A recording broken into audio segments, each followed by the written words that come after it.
You have raced the Nürburgring 24. Yeah, I have, dude. Yeah. It's crazy. So, Well, so should I act like I don't know that? You can't. It doesn't matter, dude. Just like you can. I can't. So I can modify these. You can do whatever you want, man. I'm just like talking for my fans, just so they get to know me a little bit. I got my logo right here. Shout out to Cometic Gasket. They're cool.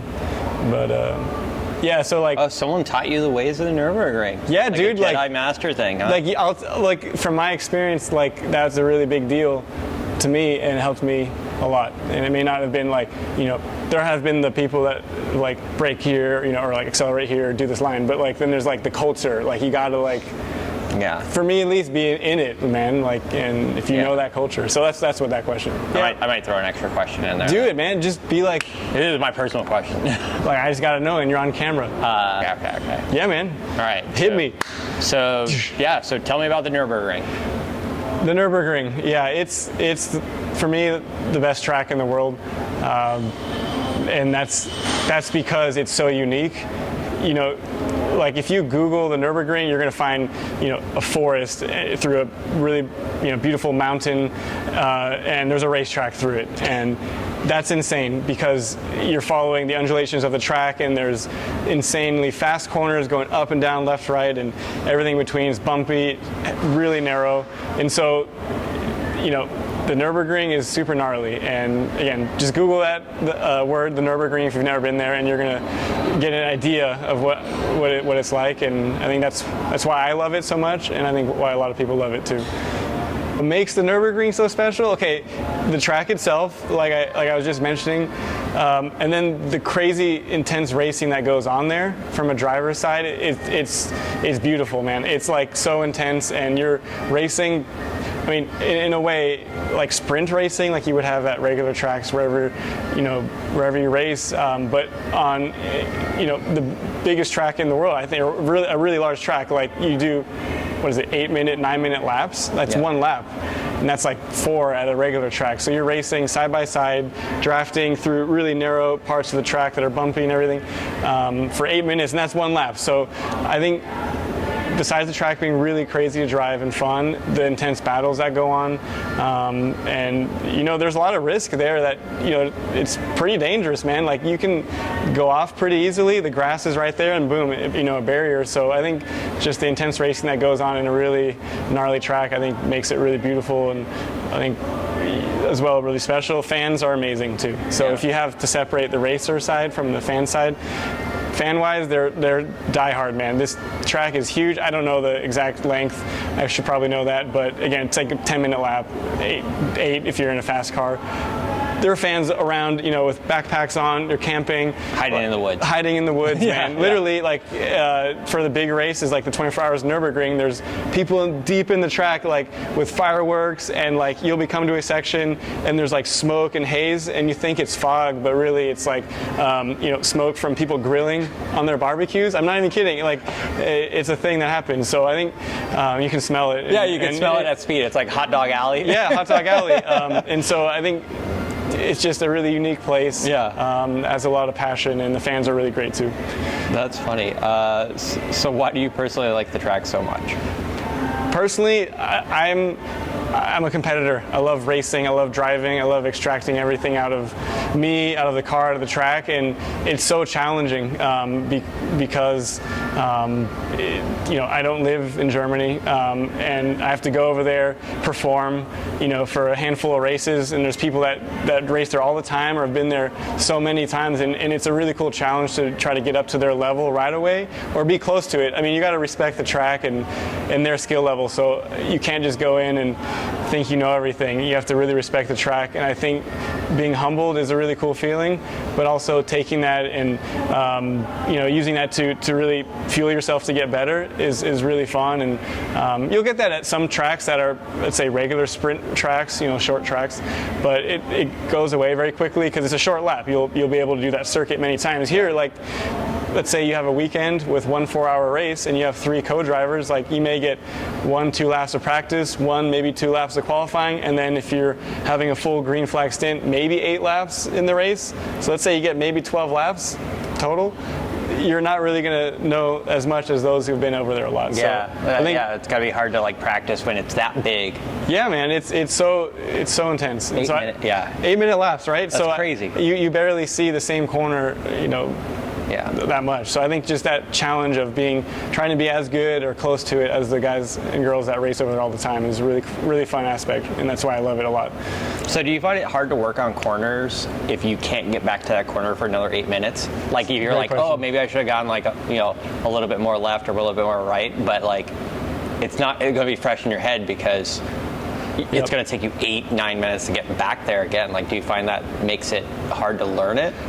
For sure. I think to learn the track, no. Like you can get the base down, but those little nuances, it's hard, but you can do it. You just have to really focus and maybe use a little more brain power than you normally do. Yeah. And I literally approach the track kind of like I normally would to a sprint racing track, a smaller one, even though there's so many turns, because I think if you can handle all those small details and remember it, while you're driving and you come back and hit that same corner, I think you're going to be above the rest. And instead of just kind of like going through the motions and like, I'll figure it out tomorrow. I think it's hard, and I think you can do it, and I force myself to do it. Yeah. And so, yeah. By the way, when I get out of the car, I study, I do my homework, and I think it really helps. So it's hard, but I think you can do it. Yeah. Tell me about some recent experiences you had over there on and off the track. All right, some recent experiences that I've had over there. I'm going to go with like the learning the track vibes. I know the track really well, but like nuances, in the night, like, maybe if you've been there forever, like that little bend is like flat, and like I know it too, but like I can't see it, but they can't visualize it, and they'll do it flat.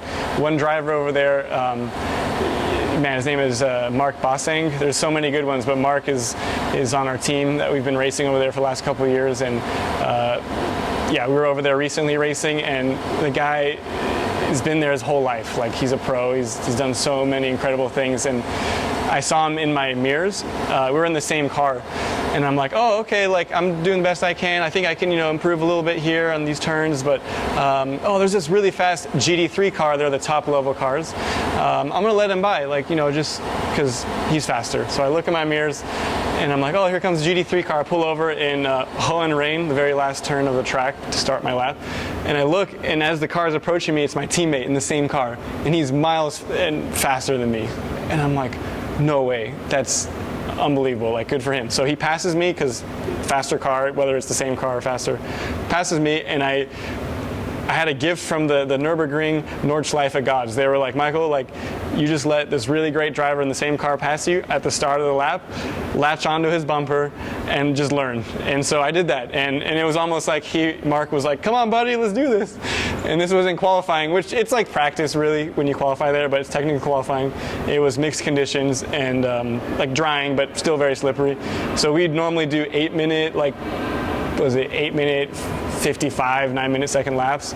We were doing 10-minute 50s at this time, so a lot slower. So he comes around, I'm like, wow, that guy is so much faster. Here comes Mark, and it was just like a gift of like, here's a guy in the same car and he's really good. Can you learn from him? And so we start the lap, and we were nose to tail the entire time. There's a lot of corners, like the faster ones. Let's see if I can name them. Schwedenkreuz, Flugplatz, the compression at the end of Vauxhall, and then I'd say the little kink before Bergwerk. It's Laude Links. There are a lot of fast turns where Mark was definitely a lot faster, because I'm still working up to it in those crazy conditions. But I was able to get back to him, and at the end of the whole 10-minute lap or whatever we were doing, we started the same. We did our lines. I was close, and we ended exactly the same. And so he got in that session pole. I got second. It didn't matter where we ended up. I was just stoked that I could latch onto his bumper for a little bit and get real-time information, kind of like we were talking about earlier, of like, how can I hit this turn or this line? Yeah. And I could see his line, and then maybe I could adjust it and do a better one. And at the end, he was like, "Nice job, man!" Like, he can do that lap time right away. But he was like, "Nice job, man." He's like, "Hey, you were pretty quick in a few turns. Like, tell me about that." So I thought that was really cool. Like, on some of the maybe slower turns or ones I could manage a bit easier, to have that respect from a competitor who's so good and has won so many big races over there. So that was a really fun memory that recently had over there. Yeah. Have there been any specific people that help you get going and teach you the ways of the ring? Like, right off that one? Like, right off the bat. Have there been a lot of mentors, if you will? For sure, yes. And I think Mark Bossang, Manuel Lauk, another driver on that team, and I think my co-drivers who I drive with, because it's not just me, would say the same thing. Like, these guys are really open book, in terms of sharing information as a driver. Mikkel Azcona, Christer Jons, these drivers I've been racing with over there, really cool and supportive, and yeah, would give some tips if we ask or they see something, or if we're on the track and they ask about it. Besides that, a village of people have helped me, and I'd say that from the side of like the culture of the Nürburgring. I really wanted to go there and be in it, and not just like, oh, go in, do some laps and leave. Like my friend, his name is Stefan. Stefan has raced there as an engineer. He let me stay at his house, and like he gave me some stories what he went through there. I've been there to not even drive. Like, I've been to that track, looking for a ride, obviously, yeah. But like just being in it. And so there's so many people, even back home, who are fans of the Nürburgring. My friend Chris, messaging him. Like, there are a lot of people that would just be supportive of me, share little insights of their experience about it, and give me the culture that you don't need, but for me, I need it, and I thrive from it, because you feel like you're part of it. And so Stefan, all the drivers I mentioned. Last thing I'll say, Stefan, he's like, hey man, this has nothing to do with the Nürburgring, but definitely watch this film. It's I think a comedy, a German comedy called Manta Manta. It's almost like Fast and Furious, but kind of not. And he's like, watch this film. And I watched it with him at his house, which he lives kind of like close to the Nürburgring. And just being in this culture was like one of the coolest experiences I've ever had. And so I'm really grateful to have gone through that. And I cherish every bit of that. Have you raced in the 24 hours of Nürburgring before? If so, let us know some memorable moments from them. I have raced at the 24 Hours of Nürburgring, and it was probably one of the coolest races I've ever done, if not the coolest. Memorable moments from the 24 Hours of Nürburgring. So I raced with it in 2023 with my teammates. Really a special experience. I'm going to be racing it here in 2025, so hopefully we have a good run. But memorable moments where we never put a foot wrong. We got the pole position in our class. That's pretty cool. To be fair, our teammates outqualified us, the same drivers I mentioned, but they had a penalty. It's life, and so we got the pole, so that was pretty cool. And special, man, you got the pole. Like, that'll be on the record books. But I'd say memorable moments, we never put foot wrong, and it was a fully dry race. In fact, the distance record for that race was set that weekend. Oh, wow. So that's pretty cool. And then last thing I'll say, just off the top of my head, there's so many little details that I could explain to you right now, and it'll take years to talk about. But driving through Brunchen, like famous turn where a lot of people watch, YouTube corner, it's probably on YouTube a lot. Coming through Brunchen, I'm pretty sure I have this in my mind, like there were fireworks. It was like midnight or something, and they shot off fireworks. And I'm just coming through, and there's just like this full, Disney fireworks show, and you're just like, what? Oh, I gotta drive. Like, it was like really cool and beautiful to watch, and then also be on the craziest track in the world. So yeah, that was cool. Yeah. So speaking of corners, which one's your favorite? Favorite corners, man. Favorite corner. For a lot or is there more than one? There's more than one for different reasons. So I'd say, man, I'll start off like this. Favorite corner, just like the feeling you get. The revs are really high and you're flying into this turn. It's called Schwedenkreuz. And I'm pretty sure I Googled it. It's called Sweden Cross or Swedish Cross. Schwedenkreuz. So you come after Flugplatz, you're running down this hill, you're in 6th gear at Mach 1, as fast as the car can go, like 260K for us, probably 270, maybe faster for GT3 cars. And Schwedenkreuz is basically like a little bit tighter, let's say, and a little bit longer duration than the kink at Road America, but it's generally that idea. So you're coming into it as fast as you can, and the revs are up, and feeling that corner is amazing. What would you tell someone who doesn't know about Nürburgring, that wants to go there and maybe do some racing or some watching? Like, is there any advice you would have? Before I answer that, I want to say one more thing about another corner. Okay. Again, I'll cut this. Oh, you have another favorite corner? Yeah, so just real hit, because I like the whole track. So do you have like a corner that's your favorite in the dry and one that's your favorite in the wet? Dude, so many good questions. So, okay, to answer that specifically, favorite corner in the dry, yeah, let's go with Schwedenkreuz. It's like a good feeling. Also like I don't know the name. It's the exit of Brunchen. It's a very simple turn, just like an easy right-hander before Isocurve it. But that exit of Brunchen is a very challenging corner, and it feels satisfying to hit right. So I'd say those two in the dry. Flansgarden is amazing in the dry too. In the wet, I'd say I have no idea, man. Like they're all really gnarly, and give me a second, maybe. I'll say this. The scariest turn in the rain for me is it's called the Hatzenbach. It's the very first right-hander, let's say, really fast, fast corner in the rain, and you're approaching it pretty quickly. So, yeah, let's go with that. Okay, you want to go back to the, what would you tell someone about? Yeah. Okay. What would you tell someone who doesn't know about the ring? Can I call it the ring? Yeah. Is that cool? That's cool. You can call it the ring. Do they call it the ring over there? Yeah. A lot of people do from over here. Yeah, but it's not what they call it. Yeah, but sometimes I'll hear like, yeah, there's an engineer too say it if they're speaking English. Yeah. I think that out of respect, people say the whole name, and they should. But there's a whole long name too, isn't there? Yeah, the Nürburgring Nordschleife. Which? The Nordschleife is like the northern part of the circuit, which is what you're basically on, the massive one. Yeah. There apparently is a Südschleife, a south one that you can, I think, drive in the your regular car. Oh, okay. But yeah, the Nürburgring Nordschleife is what we race. Is the long name. So what would you tell someone who is like interested in going there, checking it out, maybe doing some racing or just some watching? Like, what would you suggest? Like, is there a race that you just have to go to see, or is there like a series that you recommend if you're trying to get involved in it? Like, what would you say to like a common, not experienced person who just wants to go? For sure. Bucket list. I'd say, I mean, I haven't done it personally, but there are a lot of shops there that allow you to rent, pretty cool cars, whether it's like a, someone with like a Mini Cooper or a Renault or a Hyundai, and you can go there, pay a few $100, and you can drive the track on your own. And so I'd say go there, rent a car that's safe, it's got a roll cage, you wear your helmet, and do tourist laps. You can do it with other cars, but it's nice to have it prepared. I think it's $20 per lap, and you can go on this amazing track. So I'd say do that.